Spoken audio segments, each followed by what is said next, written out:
Oh, okay. Come on. Well. Good evening, everybody. Welcome to SBS. I have a little sticker here. As some of you may know, this is our Gallery 180 section here at Stanley Beeman and Sears. And we're having our current exhibit, which is Grownupland by artist Leisa Rich.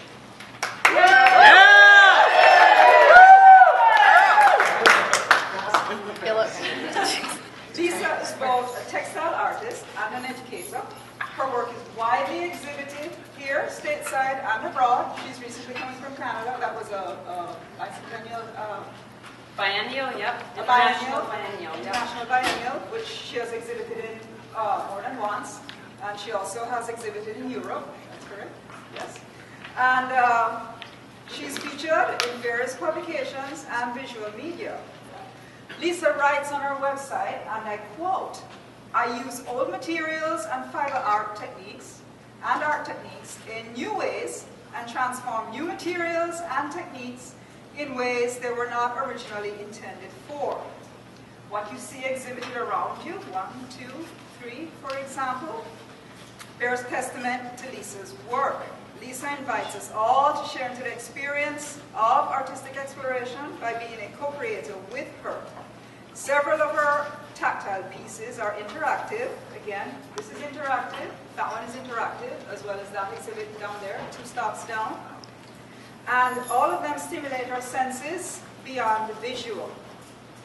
We're very happy to have Leisa here with us. Please welcome her once again and enjoy the show. Thank you. Thank you all for being here. And I'm going to talk briefly, maybe 5 to 7 minutes. I'll try to keep it to. But I wanted to give you a little bit of background. Before I do so, though, I'd really like to extend a thank you first to Zoe, who introduced me. And it was my participation, along with some other Atlanta artists in Sixfold Collective, a group, at the AIA Storefronts project that they do, when Zoe was first introduced to my work through this group work that we did. And when I got the phone call from her saying she wanted SBS wanted to consider me to have a show in this exhibition, it couldn't have come at a more timely in a more timely manner, because I was at that moment feeling really frustrated and needing to have a large solo exhibition with all of these ideas I had. And so a team of them came over, David and Zoe and Joy. Joy came over, that's right. Joy's here. She's here. Right there. And they came and on a leap of faith, because, of course, my house can't accommodate, it accommodates little bits and pieces of this, but it certainly can't accommodate these. And this is just a fraction of what's in this head.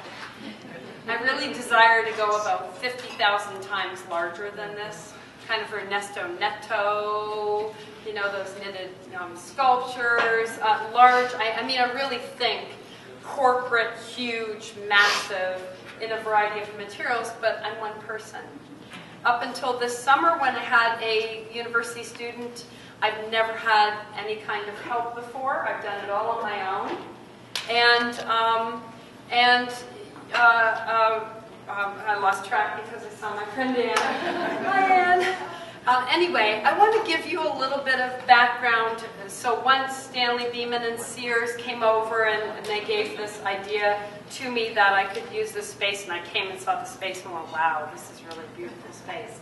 So I want to tell you where this all comes from, because I didn't know it myself until I went to graduate school. I went to, I'm Canadian by birth. I'm now a dual citizen. Yes, I got to a second time I've gotten to vote. So, yes, and I bet you can guess who I voted for. Anyway,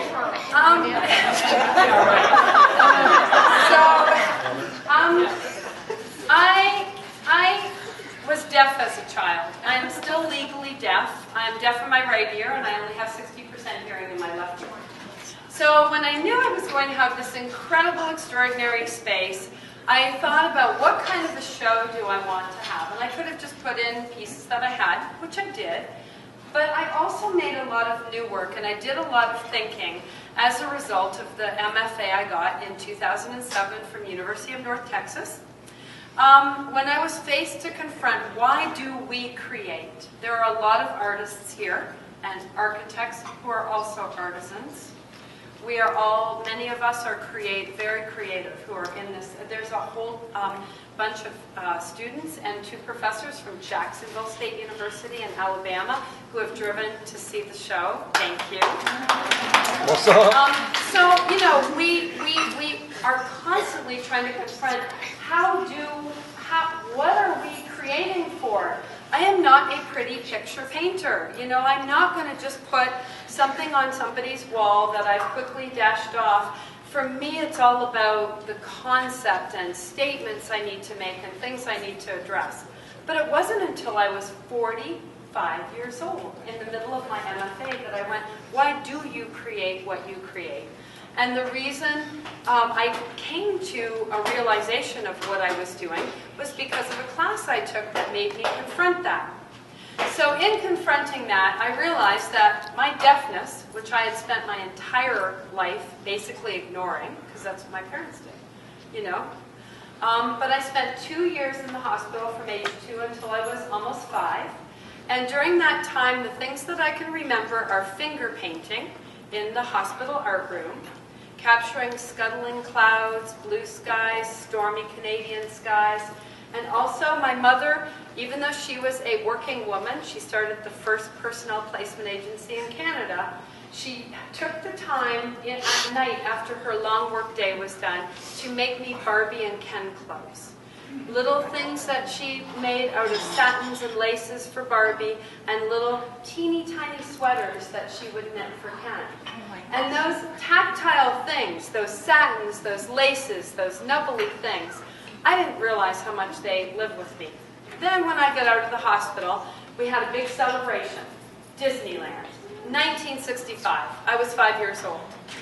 I will never forget being sat down on the ride in the It's a Small World. And going through that, just a person who was newly hearing, and listening to that tinny music, which you can play on my sound table here, listening to that tinny music. It's a world of laughter, a world of tears. How apropos today, right? How apropos that song still is today, especially now. And the colors, and the ride, and the experience. And I think it was that moment that Leisa the artist was born.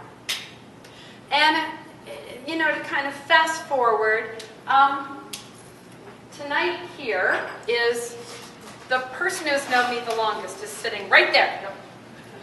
Mary Lynn and I went to Interlochen Arts Academy in 1975, and we graduated in 1978. And so she's got all kinds of diss on me. Do not talk to her, please. Do not ask her any questions, because she's got the real deal diss.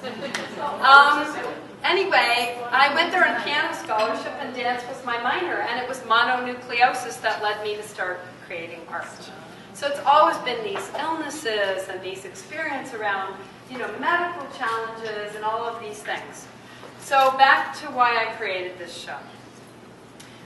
Somebody I spoke with recently said that if they were to do a show for SBS, they would think about architecture, and they would think about creating houses, and they would think about doing things that were marketable and that SBS would buy and place in corporation. I'm really terrible at marketing. I just don't think that. I'm not wired. My husband's giggling over there. I'm totally not wired that way. It's like, it's me, and it's all about me. and it's like, oh, you want to buy my piece? Thank you, you know. And so I didn't even think about that. I thought about experience. But then in thinking, I thought, that's no different.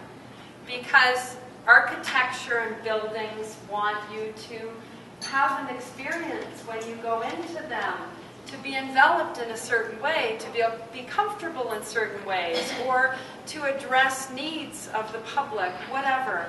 And I realized that what I really wanted to do was not so very different from doing that piece of art for an architecture purpose. And that was to bring people into my world and into my environment, and to make them feel comfortable, to make them feel loved, to make them feel hugged, to get them to touch my work.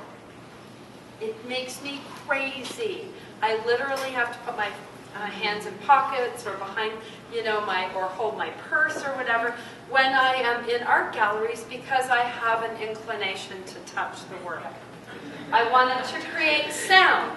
This sound symphony table, and if you haven't tried it, please do, because I wanted you to hear what I hear. I can't triangulate sound. So my sounds are all a bunch of jumbled up sounds, which make me seem like an airhead sometimes. Make me have to sort of scan a room, move my head differently, appear to have understood you when maybe I didn't at all understand you. So I've completely and totally adjusted in my life to not being able to do so. I was going to hire somebody to help me with these sounds, but they wanted me to download music. And I said, no, I don't want music. I don't want to create a pretty, nice symphony where the music I want these people, you to use your cell phones, you individuals who are on your we're all on our cell phones now, right? I wanted you to be together at a table, creating this symphony that might not be a symphony, it might be a cacophony sometimes. It might be discordant. It might be bad. It might really irritate you. And to just experience that feeling of an invisible disability. Of course, most people coming to try that out won't even know that. They're kind of privy to this knowledge because I've been asked to do it in small artist talk. But for a little while, you're standing there and you're communicating with other people using your cell phone, which is very insular. And it might be great, might be not so great, and it emulates the human experience. And just lastly, I broke this show up into 4 lands, evocative of Disneyland.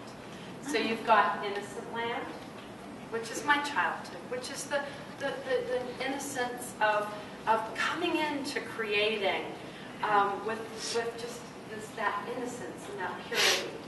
And coming through Innocent Land, and this is from somebody at the goat farm, who will remain nameless, who when she came to I met her for the first time 5 months ago, and when she came to my studio and she looked around, she went, holy shit, this is like hyper-reality. So I named it in her honor, Hyper-Reality Land. And then you go to Interactive Land, which is self-explanatory, and then Listen Up Land, which is brilliantly Joy thought of putting Innocent Land and Listen Up Land on the pillars. I love that. And then, the show extends down the hallway. So that gives you a very little tiny bit of information about why I did this show. I drove the people at SBS crazy. I think that, most artists come here and they put up their work and they're gone in like 5 hours, and I was here for 4 days with an installer and making all kinds of demands, and yes, I am a little bit of a diva, but it only comes from a passion and an energy and a drive to share what's in my head and what I want to create with all of you, and to touch you and to hug you and to suck you in, to forget reality and to suspend the problems and the challenges. They say that people viewing art, a successful piece of art, is if you hold your viewer for longer than 3 seconds. I want my cake and I want to eat it too. I want you to have to be in front of one of my artworks for 10 minutes, 2 minutes, whatever time, but I don't want you to walk by and go, oh, that's nice, you know, and just keep going. So I want to say a thank you to one more person and to friends. My husband is right there in the suit jacket. We've been married 31 years almost, and the guy is brilliant. And okay, I can't claim 100%, darn, 3D printing capabilities. My husband is, what do I call him, you guys? Cheese. The big cheese. I call him the big cheese on Facebook. He's brilliant, and he helps me. These ideas I have for 3D printing, which the gramophones were. I was going to ask. They were based on It's a Small World, the flowers. So you made the graphic. We made them. I designed them. We kept revising the design. We broke our 3D printer, which is still broken because of these guys. We had to order new parts, cha-ching, cha-ching, cha-ching, cha-ching, because of these guys. And then there are more 3D printed. So, you know, we're really futurists, and we're really working, you know, in a variety of different ways. And he puts up with a very psychotic, talented, passionate, loving wife who's a great cook and feeds him everything.